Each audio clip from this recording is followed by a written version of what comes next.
It's been another busy year for golf on the Isle of Man in 2023, and the last 12 months or so have also been a major experience for two Manx competitors plying their trade towards the top level. Ana Dawson and Tom Gandy have spent their latest campaigns out in the professional game, testing themselves against some of the most challenging opposition and courses across the UK and further afield. Whilst both find themselves in the professional ranks, the duo right now are on slightly different pathways at this point. Gandy now holds 5 years' experience at that level, whilst this year was a milestone one for Ana, who was making the step up to the pro game for the first time this season. Now that the regular campaign has come to a close, eyes are turning to preparations for 2024 and the chance to grow and progress. We've had the chance to catch up with both players who've reflected on their performances over the last few months and what's to come for the future. Starting then with Dawson, who has dived in straight at the deep end to take part in the Ladies European Tour and Roses events and other competitions in her maiden pro season. How does the player from Peel believe this year has been so far? Yeah, it's been good. It's been probably a lot more intense than what I was expecting. Obviously, I've played a lot of tournaments, a lot of longer tournaments, but I mean, I've absolutely loved it, which obviously I think first and foremost is the most important thing. And it was good to have a couple good results in there too. I think obviously you can always reflect on seasons and wish there was other aspects that were better as well. But all in all, as a whole, for the first year, I've learnt a lot and I think it went pretty well, yeah. You mentioned that you've enjoyed quite a few aspects of it, despite the intensity and, of course, the challenge of being in the professional game. What are the things you've enjoyed the most about the season so far, would you say? I've loved the travel, going to so many different countries, every week has been amazing. I mean, it's not often we get the chance to actually go and see places while we're there, but I think just being around, playing different courses every week and loads of different cultures and different people, I think that's been so fun. And just the setup as well it feels professional, I mean, obviously I am a professional now, but it's still pretty fun to kind of get to go to these really nice courses and play on them competitively every week. I think that's probably one of the best parts as well. Let's talk about those experiences a little bit. We'll start with on the course and the competitive side of things. What have been the biggest, I suppose, eye-openers at this level that you haven't maybe experienced in previous years? I think probably the fine margins. So when you drop a shot, you don't just drop one place for dropping that shot. You can drop quite a lot, which I think is quite hard to maybe wrap your head around because it can make every shot feel so important. But obviously that then goes both ways as well, where if you make a birdie, you move up quite a lot. But yeah, it's just so much more bunched, it's so competitive, but it is good fun. And it's probably just, in a weird way, been surprising. Maybe the jump up wasn't maybe quite as much as I expected. I mean, I definitely don't feel like I've played all my best stuff this year, but when we were in Prague for one of our events on the LET, I was leading after the first round. So even to just kind of get a bit of a glimpse of how that feels and showing that, my good game does compete at the very top of that tour is good fun. And in terms of off the course, you've already mentioned the travelling, which you say you've enjoyed immensely throughout this season so far. And there's lots of other things that go on behind the scenes, the logistics, and you've got to keep yourself fit and in training and whatnot. So away from the competition itself throughout the season, how have you found everything else behind the scenes? Yeah, really good. I've been very fortunate this year where I've also got to follow a lot of my boyfriend's golf, and he's just earned his DP World Tour card. So that's been probably honestly a nice kind of distraction to have as well, where I haven't just been completely focused on my own game. And yeah, I've got to go to a few tournaments with him and travel the world as well. And also I got to bring my sisters to a couple of the tournaments too. So I still got to do really nice bits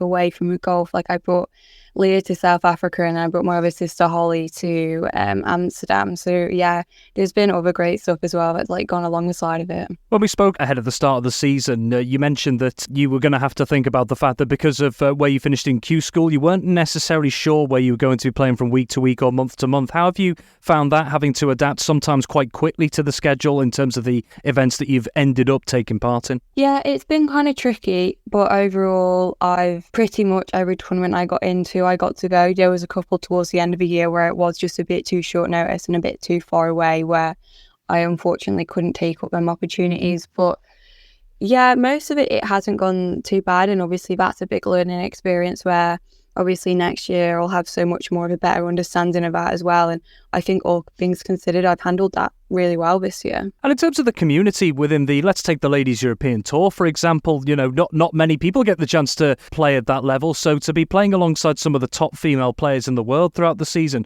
what's it been like, I suppose, mixing with them and almost getting to know them in some sense? Oh, it's been so good. Like the amount of times I've been on the range and you're just surrounded by these great players and people that, have won majors, or I've seen quite a lot on like TV and social media growing up. And yeah, it's really cool to be able to tee it up alongside them and, see the difference. And yeah, it is good fun. Obviously, I'm hoping next year I can improve my status a little bit again and get to play in a few more of them bigger tournaments and just kind of keep being around that more and more.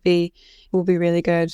Going into the next season, what are the main lessons that you're going to take going forward that you hope can keep improving your game going into the next campaign? I think probably one of the biggest things I've realised this year is the difference between like playing amateur tournaments and professional tournaments. Like when I'd play an amateur tournament, obviously you want to do well every week because you go in and it is a hobby and you want to do well because then it's obviously why you're going and you enjoy it. But I think realising on tour, it's actually not about just going and playing, like wanting to make every cut, and learning the difference between it's okay to actually kind of miss the cut and have average, not really worry about playing like average golf, because it actually pays off so much more to have a couple really good weeks and then honestly run out of form maybe for a little bit and then come back into it and have another couple of good weeks.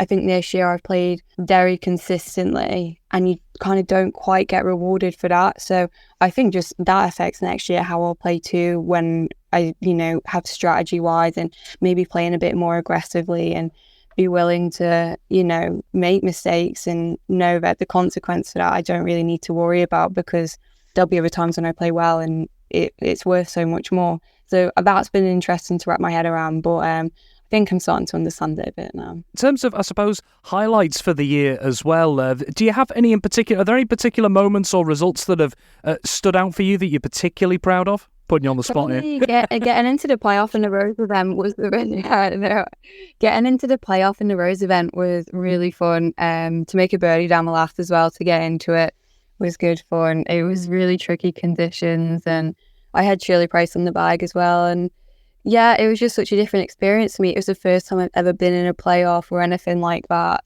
So I think that was just honestly really cool to kind of be a part of. And then, yeah, leading the tournament in Prague, like getting to see my name up at the top of the leaderboard and Gentleman flag up at the top of the leaderboard, that was definitely really good fun as well, and definitely gave me motivation to want to keep it up there for a little bit longer next time. Just one final question. We've already just spoken about going into the next campaign, but I suppose immediately over the next couple of weeks and months, what's the plan for you? Have you got anything in particular scheduled? Yeah, it's kind of been non-stop. So even since I finished my last tournament on the LET, I've been straight to China and then Hong Kong and then straight to Dubai and then straight to Morocco and then straight to Portugal. So it's not really stopped, but that's all been realistically in prep for Q School. So I have to go back to Ladies European Tour qualifying school starting in a couple of weeks, do, the best prep I can for that to give me the best status I can for next year to hopefully go out and improve upon this year. So that's Dawson's journey so far, and now that of Gandy, registered as a professional in 2017 and making his debut the year after.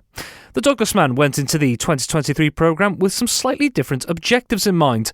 After a challenging 12 to 18 months prior to this campaign, Gandy had previously told us he was looking to improve certain aspects of his game, particularly around mindset and mentality, and to fall back in love with the sport.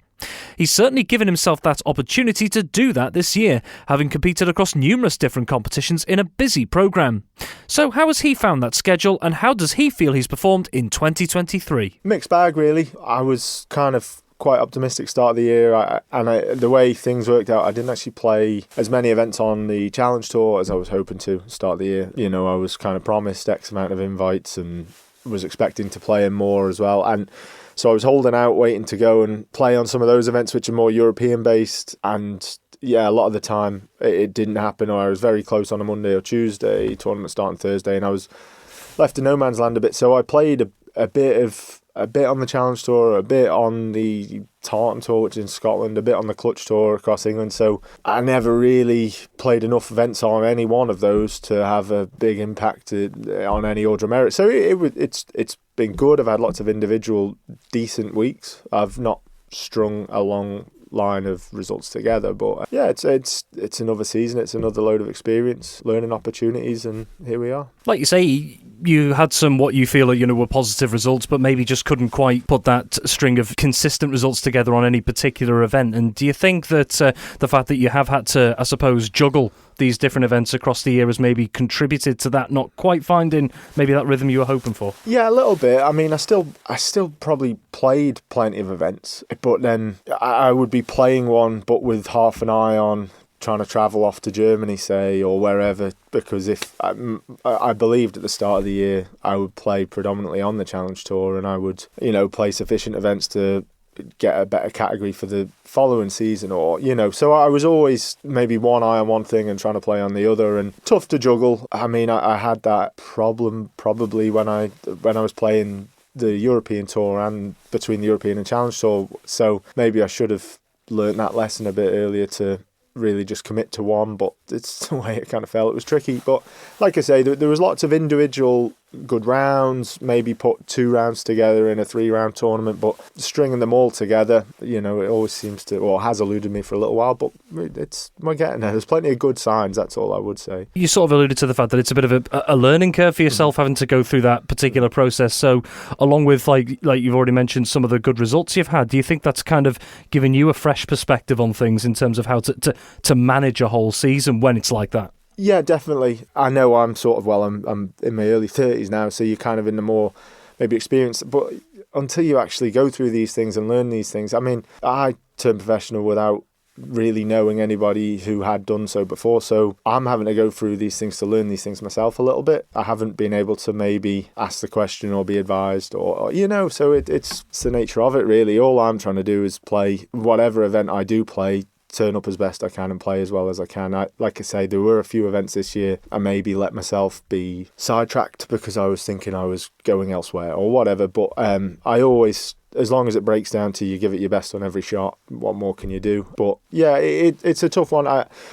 made a change in my coaching team through sort of 2/3 of the way through the season, and there's some really, really positive signs for the back end of the season there in terms of ball striking, hitting the ball for tee into the greens and stuff. So that led to me playing some better golf, some better results. So now with a full winter ahead to kind of bed more things in with my new coach there, maybe I want to come out fighting early on next season rather than it be the good stuff starts to appear towards the back end, which always seems to be the case with me. But I'm trying to put things in place now to start the season quicker. When we spoke ahead of the campaign, one of the main things that you wanted to get out of it when we spoke was that you wanted to fall in love again with the game almost after what had been a challenging 12 to 18 months previously, to be out there enjoying being part of the programme. Do you think you've achieved that this season? Yeah, 100%. Actually, yeah, I was kind of at the start of the season, a lot of my goals were based around process and mentality, and I do believe I made a load of positive changes. Obviously that doesn't necessarily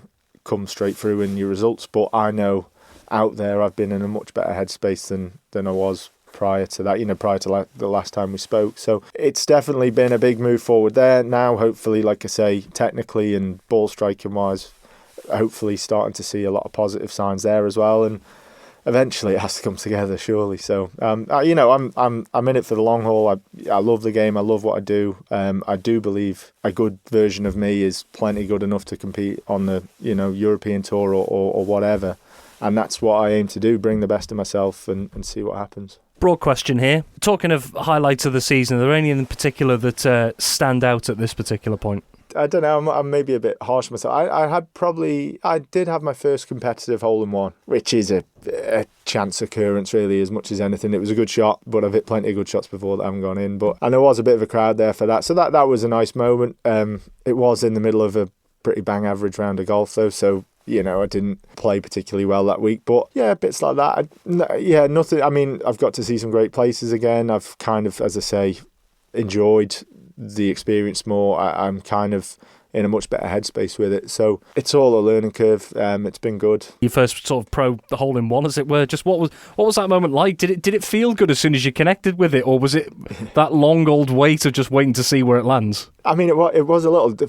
Literally 2 days before, I decided that I had too big a gap between, to bore you here, but my 9-iron and my 8-iron. So we strengthened the loft of my 9-iron by a degree. It was going 3 yards further, and because of that, I felt I could get my 9-iron there, and it literally landed bang on the number, just past, screwed back and went in the hole. And yeah, like I say, it all happens in a blur. It was a good shot, but as I say, I've hit plenty of good shots before. I know, had I not have tweaked that golf club, it would have landed 3 yards short and spun off the front of the green. But yeah, it's the way it goes. In your words, it was maybe in a bit of a bang average round that seemed to happen. But how important is it for someone who's in the pro game, not just in golf, but I suppose in a lot of other different sports this can be applied to, that you start taking those little victories from those particular events, those particular tournaments? Yeah, it's massive because I mean, I can only obviously speak from golf, but I watch football, I watch other sports. It's such a competitive environment. There's so many good players. If it was easy, everybody'd be doing it. And so you can't just base yourself off a result, or because they don't always happen. It's not always in your control, is it? So, you know, if you can find ways to make a day a positive day, even if the outcome or the score isn't that great, you will start to add those up and you will move forward. So I'm a big believer in that, and that's an example of that, I guess. We've caught up recently as well with a fellow pro golfer from the island, Ana Dawson. It's been her debut season at the professional level, and she's talked already about how many different things, both in terms of playing out on course and the other aspects that she's learnt so much from. You've now been in the professional game for several years. 2017, you turned professional, I believe it was. Right at the end, yeah. So 2018 was my first season. 2018, going into your first season. So you've had several years there. I mean, just how many experiences, including this season, have you taken over time that's built up your knowledge and ability as a player? It's massive, because I do think back to my first sort of experience off island competing was as an amateur, and that was actually 10 years ago this year. And I think back to then to now, and I believe experience, knowledge, understanding way improved, but I would love the freedom I had as that kind of young lad. Didn't really know what the crack was, and off I went. But you do pick up so much, and I know I'm trying to bank all that. You've got to really manage how much you actually pay attention to, I guess. But there's a lot of important things. I know Anna's had a solid season. She's maybe not quite had it's not been perfect, but she's done well. She's learnt a lot. She will be stronger for next season. Her boyfriend Will is a sort of friend of mine, or I've played with him for several years, and he's had a great year, and particularly when Anna's been there with him. So I know she's had a positive influence on him, which is great to see as well. So I'm sure she'll do us proud there. So we'll see. And for you in that respect, looking forwards, obviously you'll have to go through the process again of figuring out and learning that pathway as to where the next season will go. So just looking into the future, we'll start with the short term. What are your plans over the coming weeks and months looking ahead? So mainly it involves just being at home, enjoying being home, catching up with Charlotte, my girlfriend, my family, where we've got a bit of a project on at home, so putting some hours in there. Yeah, and on the golf side of things, there's a lot of work to be done in terms of analysing what is important to me to improve at, what is, yes, it'd be great if I got better at, but not worthy of so much time. Trying to really balance that time and make sure my practice is effective, really, because it's quite easy to just stand there but not be engaged, not be focused enough. So it's working with the guys. I work with my team and trying to figure out, right, what are the marginal gains we're going to make and where we're going to go. And then in terms of where to play next year, it looks like I'll probably play on the Clutch Tour, which is the UK-based sort of third tier tour. So I'll be playing there. I mean, I'll hopefully be getting some invites with the Challenge Tour again, ideally. Because to me, I just want to challenge myself at the highest level I can.